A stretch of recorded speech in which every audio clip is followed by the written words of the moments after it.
CPIM സംസ്ഥാന secretary MV Govindan master നാളെ ജില്ലയിലെത്തും. നാളെ വൈകിട്ട് 4 മണിക്ക് രാജാക്കാട് പൊതുയോഗത്തിൽ സംസാരിക്കും. തുടർന്ന് വിവിധ മണ്ഡലങ്ങളിലെ സ്ഥാനാർത്ഥികളുടെ പ്രത്യേക യോഗങ്ങളിലും അദ്ദേഹം പങ്കെടുക്കുമെന്ന് CPM ഇടുക്കി ജില്ലാ സെക്രട്ടറി CB വർഗീസ് പറഞ്ഞു. സ്ഥാനാർത്ഥികളുടെ വിജയത്തിന് വേണ്ടി കേരളത്തിലുടനീളം പര്യടനം നടത്തുന്ന ഭാഗമായി ഇടുക്കി ജില്ലയിൽ 30-ാം തീയതി വരും.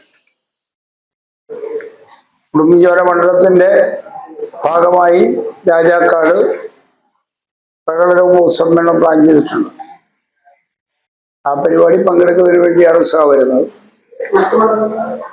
മറ്റു മണ്ഡലങ്ങളിൽ പ്രത്യേക പരിപാടിയില്ല, ഒരു പരിപാടിയേ ഉള്ളൂ. പരിപാടിയിൽ പങ്കെടുക്കുക എന്നുള്ളതാണ് പ്രധാനപ്പെട്ടത്. ബാക്കി പിന്നെ സംഘടനാപരമായ കാര്യങ്ങളൊക്കെയാണ്. അതിപ്പോൾ കമ്മിറ്റി റിപ്പോർട്ട് ചെയ്യാൻ ബാക്കിയുള്ള കാര്യങ്ങൾ എടുക്കാനില്ല.